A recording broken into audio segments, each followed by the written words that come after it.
Hey Tam, what's growing in your front yard in your late September gardens? Well, we have sweet potatoes, and for the birds, there's chokeberry and deciduous hollyberry. And then I moved the raised metal kitchen herb garden into a protected spot from the wind, and that's still growing nicely. And then there's the raised kitchen garden beds. All right, here's the covered beds. We've covered them from the cabbage moths with the bug netting. So we currently have some cabbage without some blemishes. We have some cabbage with blemishes. Somehow something got in there, but I did kill the caterpillars on the leaves physically. No chemicals. We do have romaine lettuce. We do have that perennial kale coming back. We do have cilantro. Lots of cilantro, happy cilantro, not bolting. More of that kale in the back. We have carrots, which have to be thinned very soon. We still have some cucamelon.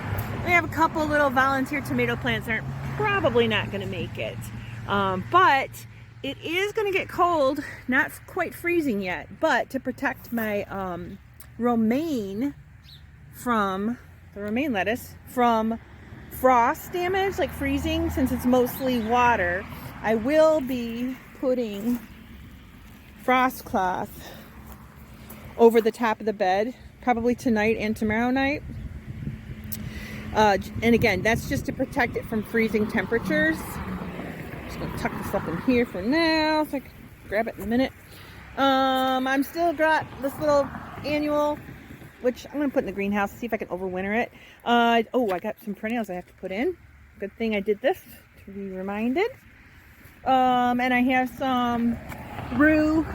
I have to weed them out, and some lavender, and I will put those in the greenhouse today. Some more rue over here. Got some weeds growing, and I'm going to put them in the greenhouse.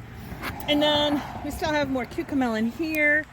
When it gets really cold, the cucamelons the vines I'm going to have to pull because the leaves are going to freeze.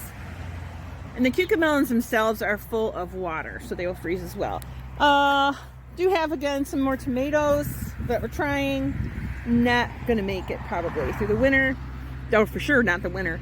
And they did give me a little bit of fruit, a little bit of flowers.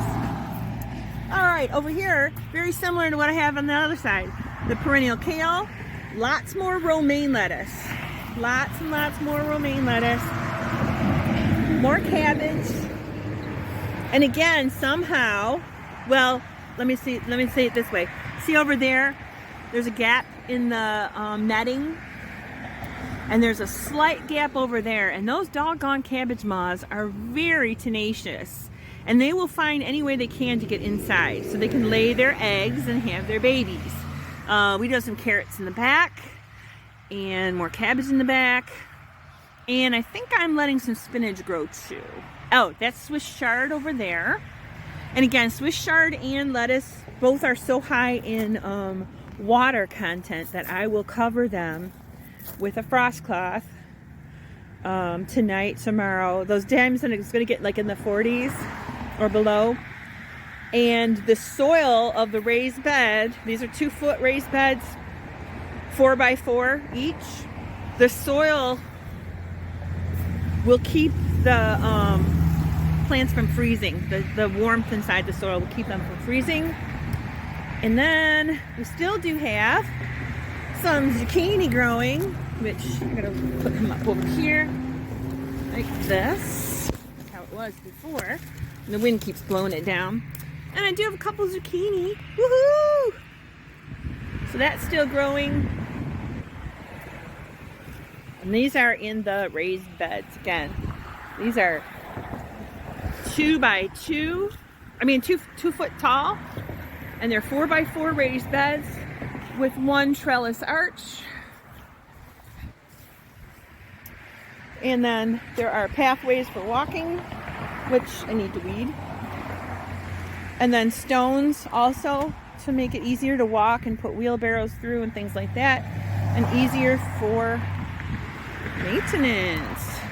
They are also conveniently located near a water barrel, rain barrel. A couple rain barrels are around here. And so I fill up my jugs and put them nearby so I can water, which I haven't needed to because of the rain.